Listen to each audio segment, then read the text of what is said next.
going to do something a little bit different. To the outside world, there are a number of misconceptions about high technology, about Silicon Valley, that may color or stand in the way of your taking on a new venture or starting a new business. So what I'd like to do in just a few minutes that I have is bust the myth, bust 5 myths about high technology marketing, high technology communications. So I'm going to be, in this closing session, my closing session, the myth buster.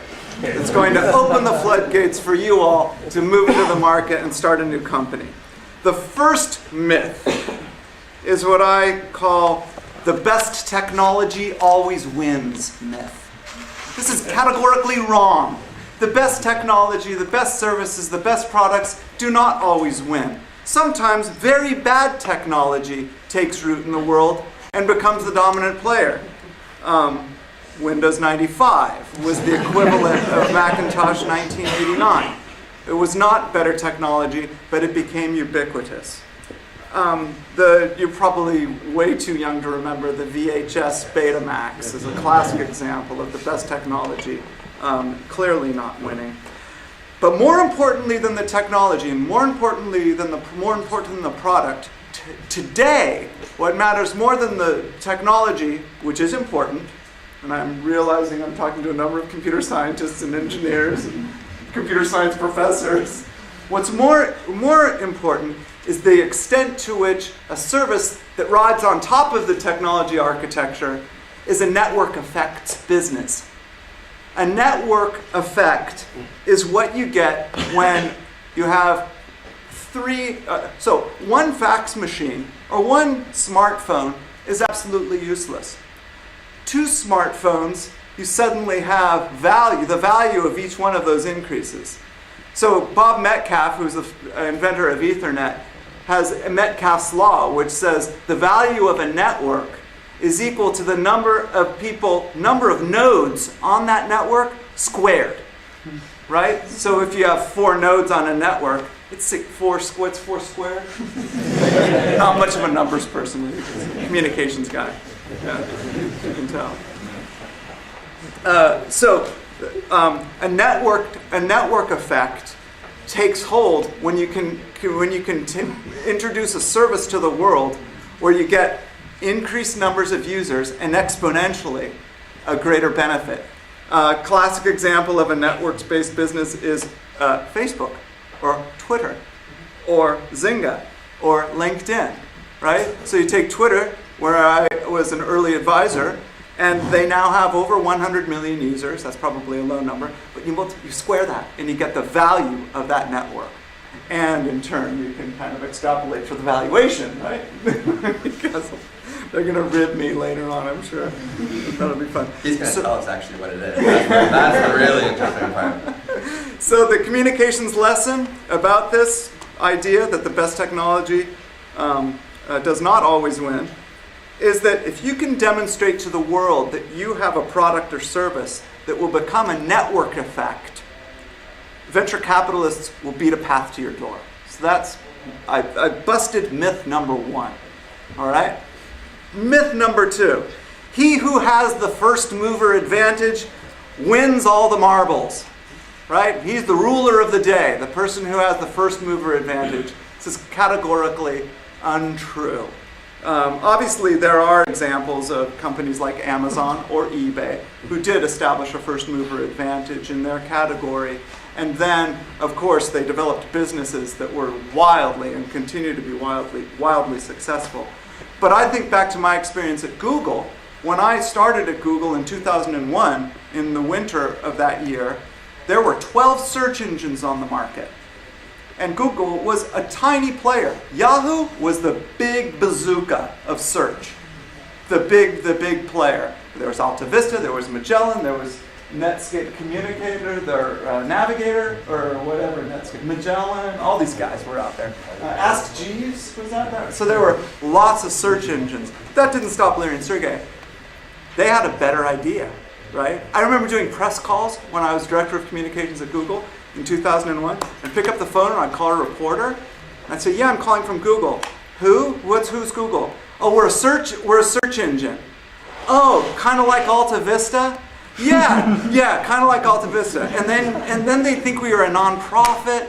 It was crazy.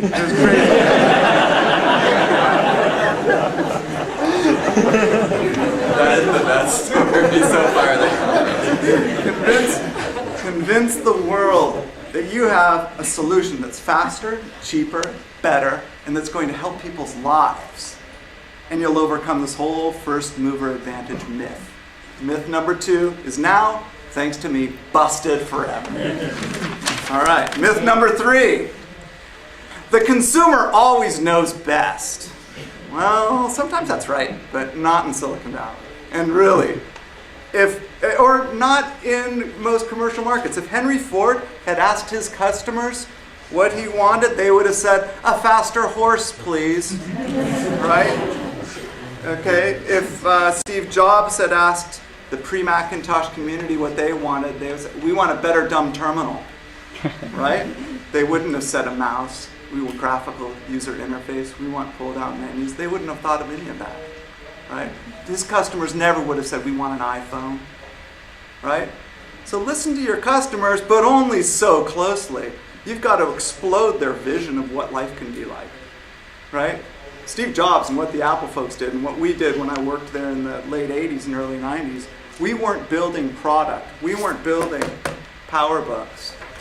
We were expressing the Apple vision, and each product that came out of the manufacturing facility was just another expression of that same vision. Right? To the extent that Coco Chanel sells smelly water,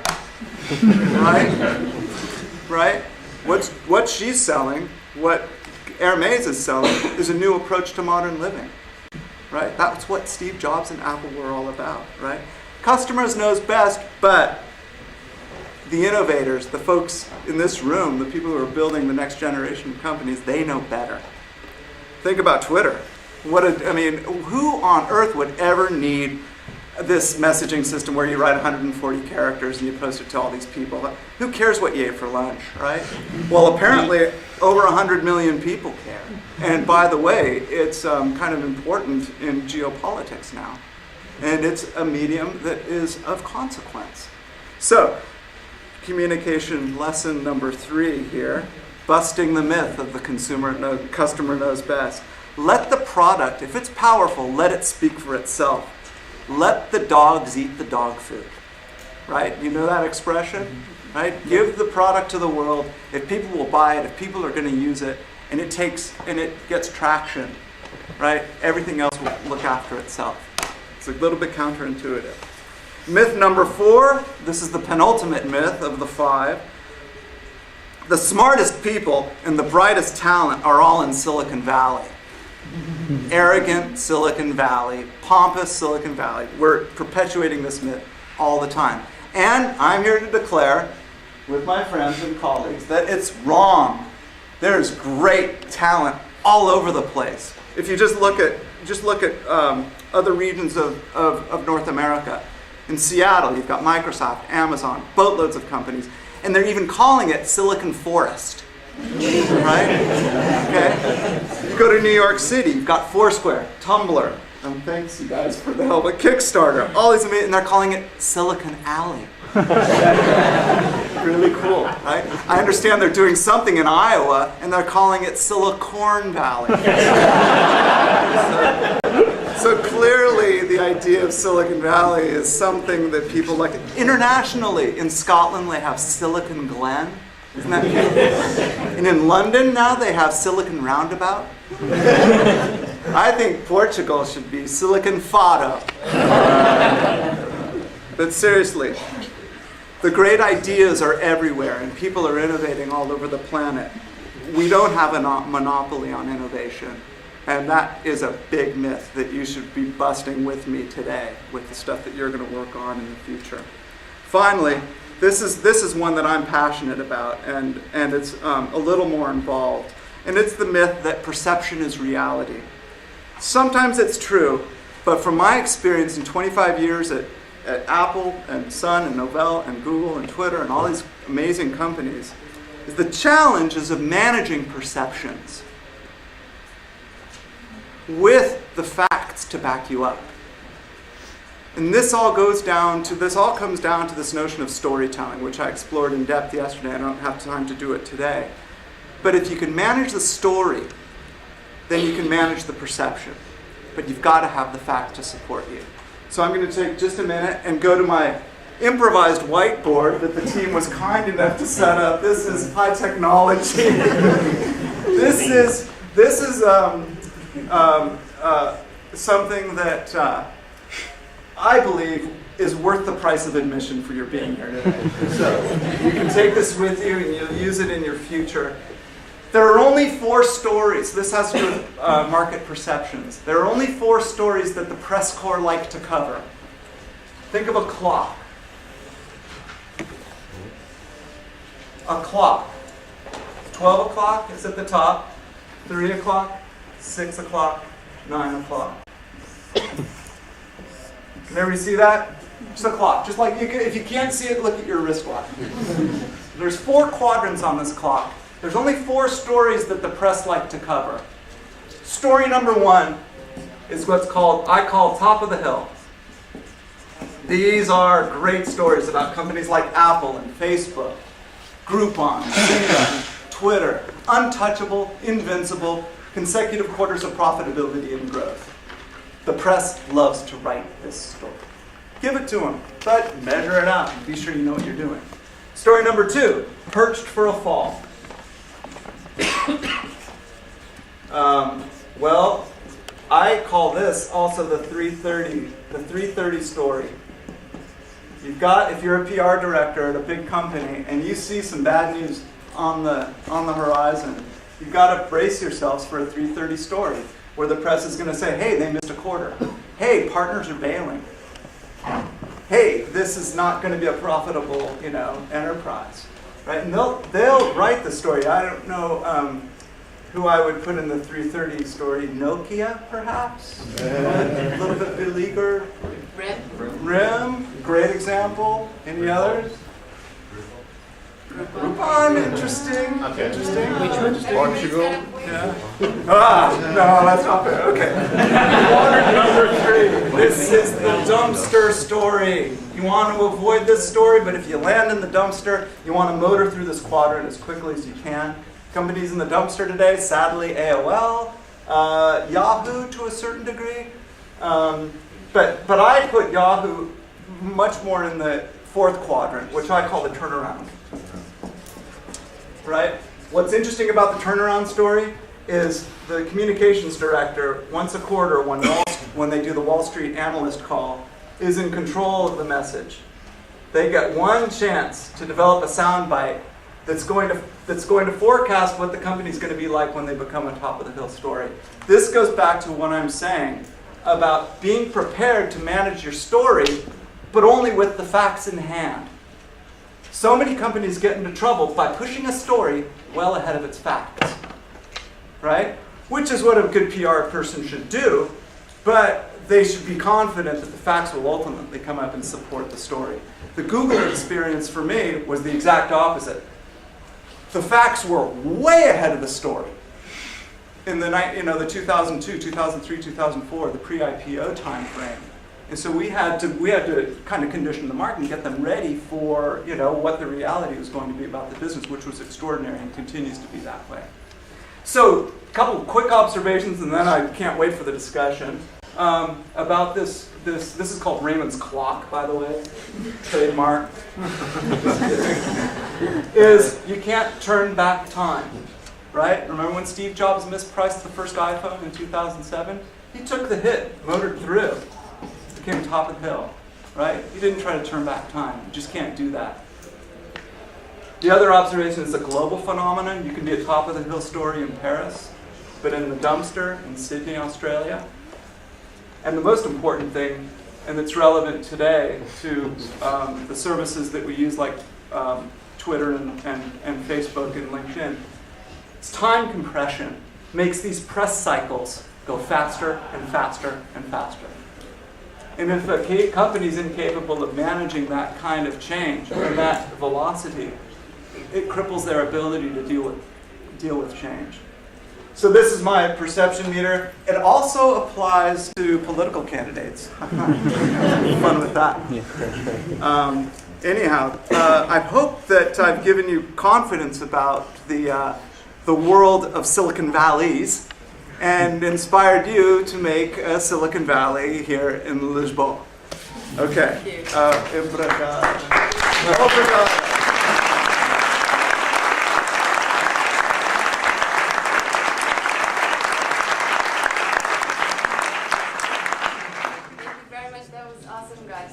So we've got about 20 minutes for questions. Who wants to ask questions? Now we've still shy. Okay. Question. Go ahead. To Patrick, what do you think about the expression "the customer is always right"? What do I personally think about it? It's like anything. It's context dependent, right? Sometimes you can have very meaningful conversations with customers about what they want and about innovation. Often you see it on the enterprise side. People go, if you build, this big fucking machine that does this, this, and this, and this, I will pay you hundreds of thousands of dollars for it. I've actually been in conversations like that. On the consumer side, it's I think a lot more difficult. So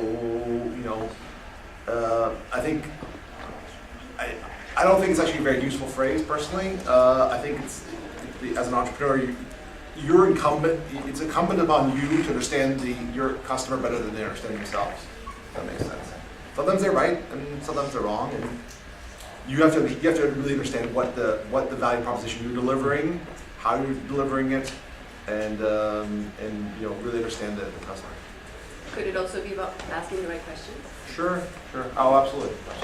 But then there's stories. I think I told them yesterday. There's stories about how companies have been really excited about doing customer-centric feedback, and they've been burned because they didn't really have a deep understanding of their customers.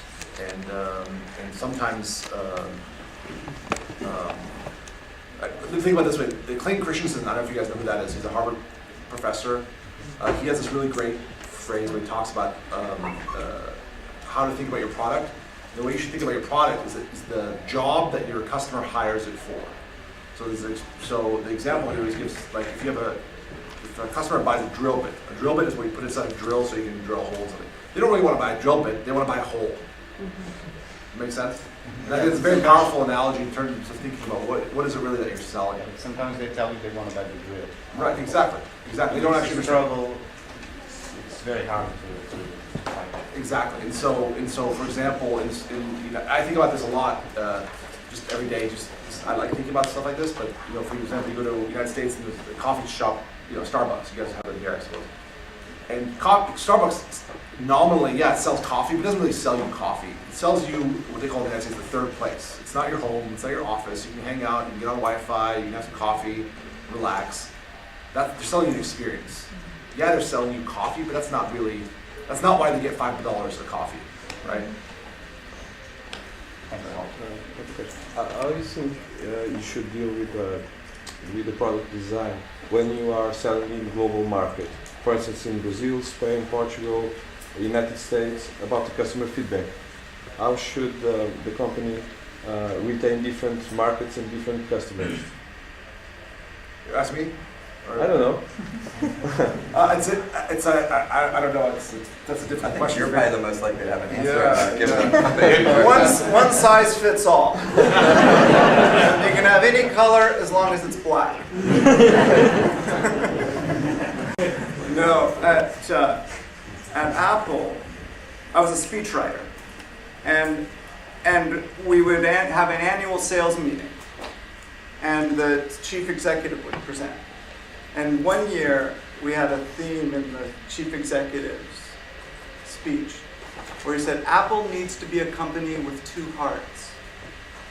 One heart in Cupertino, in the headquarters, in the design base, but a heart where Apple lives everywhere else in the world.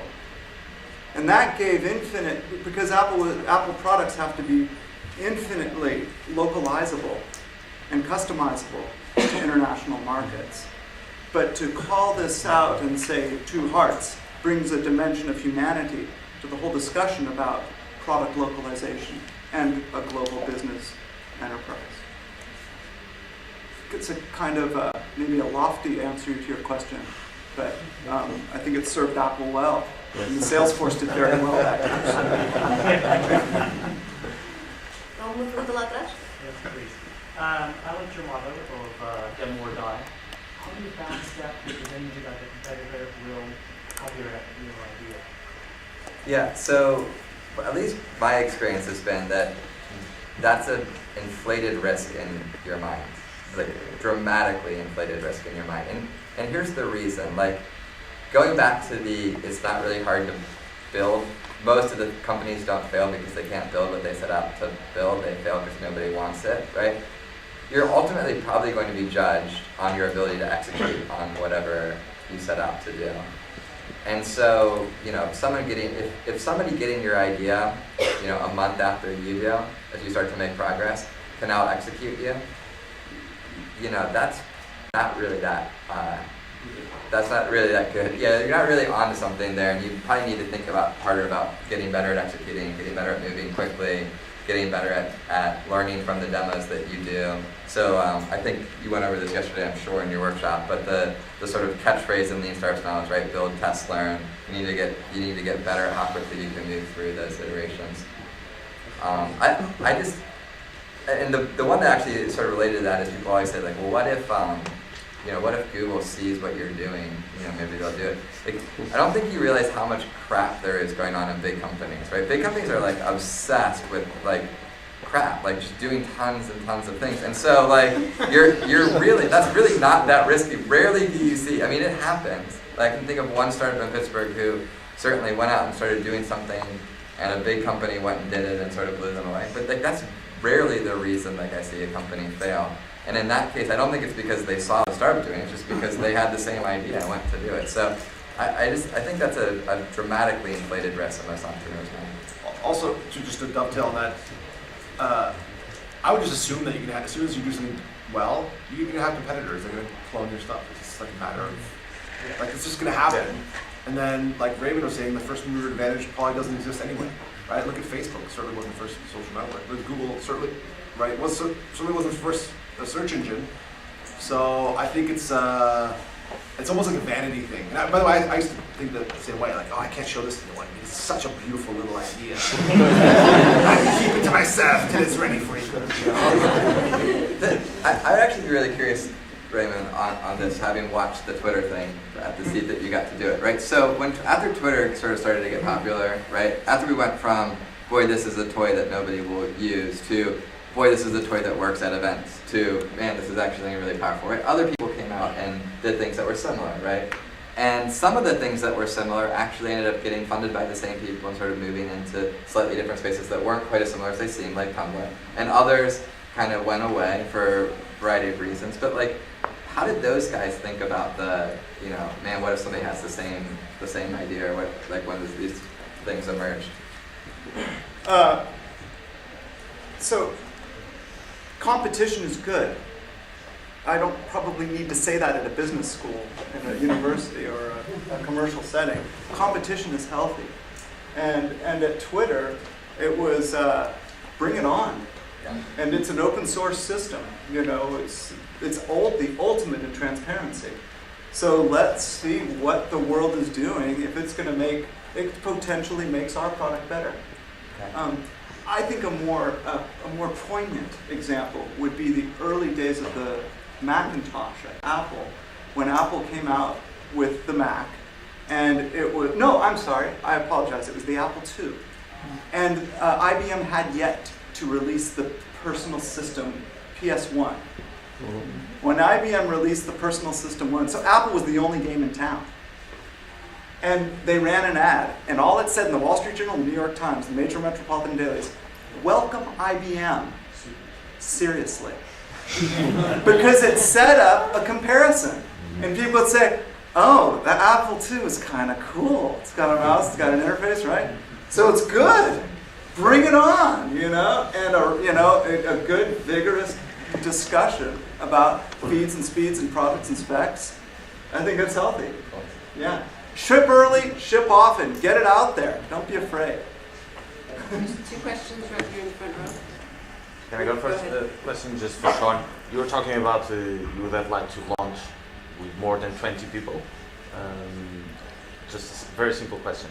Imagine you had still a lot of bugs. What was the size of the invitation only stage that you would have liked to done? 100 guys, 500, 1,000, 10K? I think that I would have liked to, like, within a month of having come up with the idea, had something that significantly more than 20, probably as many as I could drive, like 100 or so, we're using, right? And I think over time we got to the point, and I didn't maybe set this up so well, but we got to the point where we were testing ideas before we even had product, right?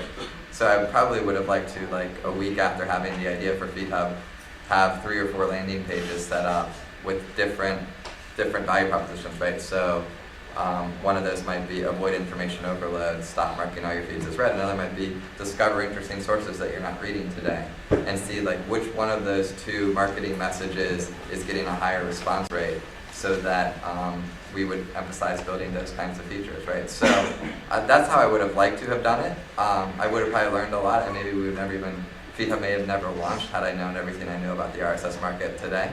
But that was not what we did, and sort of live and learn. Thanks. Well, I see a bit of a paradox here. On one hand, if you want to bring up like disruptive innovation, we have to sort of alienate the customers, not ask them directly what they need, because it's like probably are going to pollute the development process. On the other hand, we are also defending the idea that we have to go out there and co-develop the product with the customer. Isn't there something to be said on the customer selection process, so that we actually come up with a product that goes along some innovation lines that can bring up something really new? John, can I take a stab at this one? Yeah, help yourself. So actually, there's a few things that are packed in there, but actually so really quick, going back to customer development or lean startup, doesn't mean you actually go out and ask them what they want necessarily.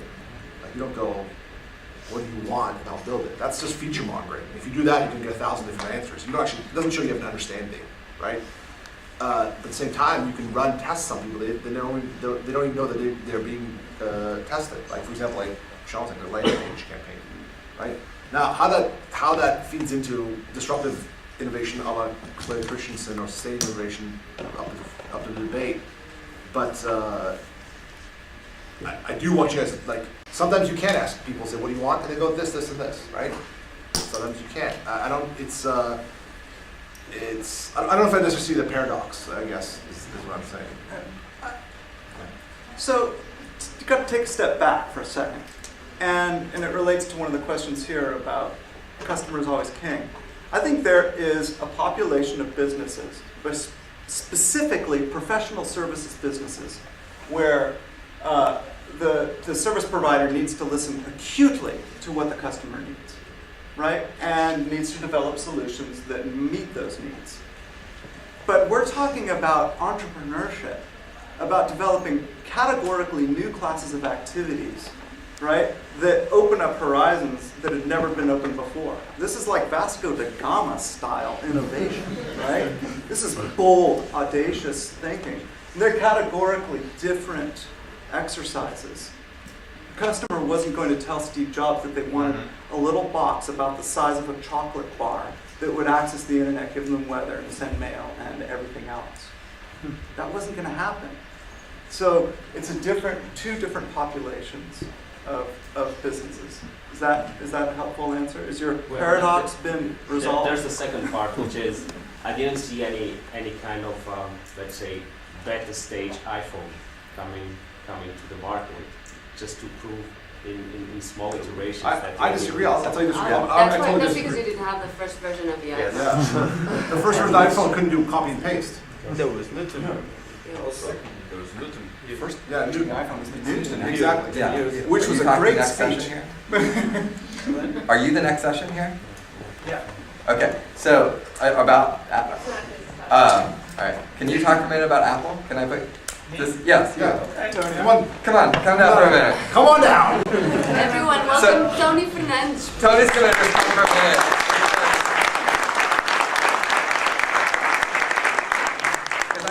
He was talking this last night about this, and it was fascinating to me because Apple, I think we have some misconceptions. Let me pull up that chair so it's in here.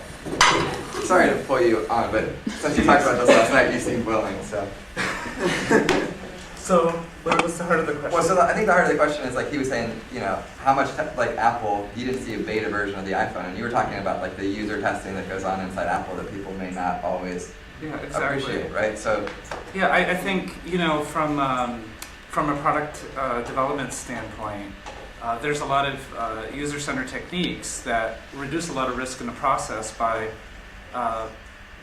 you know, basically having a lot of internal prototypes and ideas that get tested with people and get refined very quickly. So a lot of the companies that we work with, for example, by the time you see a product that comes to market, we will have started with an idea, and by the time you see it, it will have been, say, the third or fourth redesign that happened invisibly inside, totally based on customer feedback, before you see the product. So it looks from the outside like there isn't that kind of experimentation, that there isn't a lot of beta, but in fact there is. It just happens to be inside. Apple in particular, very insular, very protective of that kind of thing. And just another example that comes to mind, we worked with HP on their MediaSmart TV, which was the first high-definition network television. And we actually placed them in people's homes in the Bay Area before anybody even knew what a network television was. And you know, people signed non-disclosure agreements, and so these things were actually being used out in the real world. So that's how that happens, in my mind. yeah. So in the web, oh, sorry, go Sorry, ahead. let's be very clear. So you are telling us that Apple products didn't come fully formed from Steve Jobs' brain into the market. Okay. And Tony was at Apple, right? So this is an Apple person. Well, there's a lot of, you know, there's a big pachinko machine, if you know what that is, in between there. But what I will say about Steve Jobs, I think, in my mind, I mean, I was, like him, I was there between jobs. But the influence was there. Was that I think part of the what made the difference in the between jobs phase versus the last jobs phase is that sometimes it takes a bastard with, you know, to push a level of quality that sometimes is hard to achieve, and I think that's one of the big things that he was able to do is just demand a certain level of quality that, and nothing else was going to be acceptable. You know, it's not really a genius thing. It's just a setting a bar that's high that the organization is expected to achieve. So you're calling Steve Jobs a bastard? I knew I shouldn't have come down. Actually, a lot of people, I've never met the man, but I know a lot of people who have, and they say that's a pretty appropriate description. That would actually be a kind word, I think, for it. Absolutely. So it's sort of an extension of that question. I mean, when you talk about these, like what a company's actually selling, like for example, you said Starbucks sells a third room, Coke house sells nostalgia.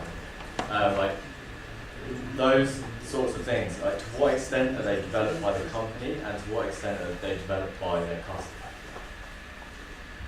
Yeah, because like as a startup, like how do you create that sort of message? Because I think that's something that builds, right? To me it sounds like it, or am I wrong? I feel like it does build. I feel like, you know, you end up getting smart.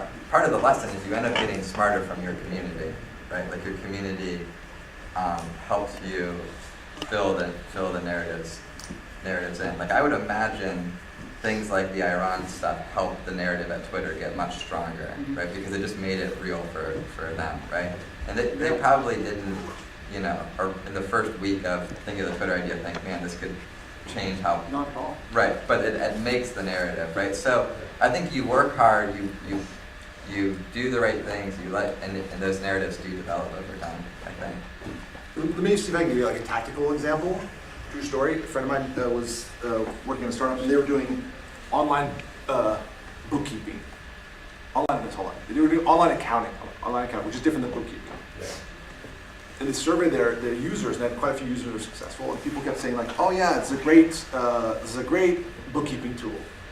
And internally they're like, "No, we're a fucking accounting tool." And our users don't get it. And then it's like struggling. They're like, "You know what? Let's try using bookkeeping," because people are referring to us as a bookkeeping tool, even though like they're wrong. But let's use that in our messaging, and guess what happened? Their conversions and their revenue went up. And so this idea of what are you really providing, right? Does that make sense? Yeah. It actually made like a material difference in terms of user acquisition. It was like a big deal. It was an internal struggle they had. Like, we're an accounting tool, but our users think we're bookkeeping, right? Yeah. Does that make sense? Yeah. It's not easy. It's not easy, but what you're ultimately talking about is the ability for leadership to articulate a vision. Everyone on the planet aspires to certain things. They want to explore the stars. Or they want to do something as mundane as ride their skateboard. Right? When you're riding your skateboard down the road and you come to a curb, you have to dismount, get off the skateboard, walk up the curb, and then continue on your way. What people want is a curb cut. Right? They want a slope so they don't have to get off their skateboard. It helps people get from where they are to where they want to be. This was the philosophy, basic, simple, beautiful, elegant vision. Technology helps bridge the gap between where people are today, we all have limitations, to where we want to be and what we want to do. And that is the centerpiece of Apple, I believe, to this day. And it's also the centerpiece of fashion. It's the centerpiece of a great product or service, an automobile. It's a great beverage. It transports you. And that's not easy to do. And it is driven by the company, but it's reinforced by the community. And that's what ultimately Twitter's success can be attributed to, that kind of community building. And one little anecdote that along that theme is that quite often it has a lot to do with the language that you use with your customers. For example, you guys know what a TiVo is? The DVR, right? If they had sold that as a networked Linux box for your living room, it was not going to go anywhere. But they sold it as basically a VCR that you didn't have to put tapes into, right? And it's just language, and it's marketing, positioning, it's all. So understanding where your customers are at, and then catering the language of how you position, how you describe what your product is all about, can make an enormous difference. And I think for entrepreneurs, especially those that have their hands really dirty in creating the product, sometimes it's hard to get away from that because you're so familiar with the innards of what's in there that you want to describe it based on your experience of what you had to build. And it's critical for you to step back and put yourself in your customer's shoes about how they're going to see what you're doing, not what you built. We had a question over here. Okay. Hi. I have a sense, I don't know if it's true or not, but I have a perception that some small startups that somehow had a disruptive innovation went sort of all in. You know, it's like they didn't care if their product was being accepted or not, so they really took a chance. For instance, we were talking about T-Hub just a while. It seemed sort of like you were playing poker and you put all the chips in it, something like that. So what I'm thinking is, should disruptive innovation that comes from smaller startups be a contrived process and a thought-out process, or should it be like that poker final where you put all the chips in and say, well, I don't care, this can either work or can either not work, and we'll see what happens later if I throw myself in it. I mean, so I feel like being an entrepreneur requires you to go all in with your time, which is the most valuable thing you have, right? So before I say anything else, like I think, to be an entrepreneur, you sort of throw all of yourself into it. But I think that you can play poker where you count cards, and you can play poker when you don't count cards. And I think what we did with T-Hub is we didn't we didn't count any cards, we didn't do much. We just sort of, I mean, and I don't mean to, I had, to this day, I would say the engineering team I had that put VTEP together was the strongest engineering team I've ever worked with. They were brilliant guys, but like we didn't do anything to help them engineer the right product at all, right? And so I think that a lot of these recipes are ways to help you get better at playing that game. It's still risky. It still requires all of you and lots of risk, but you just need to get. There are things that can make it a little safer, risky thing. There's a book by Mike Malone, who started the Silicon Valley Comes to Oxford program, called Betting It All, and it profiles 8 entrepreneurs who put everything down, everything on the line to build their business. It's go for it. And I think if you hedge, you might win, but you've got to be built pretty bold, pretty audacious. Well, I think that's a great comment and a great book for us to finish with. We're a little bit over time already.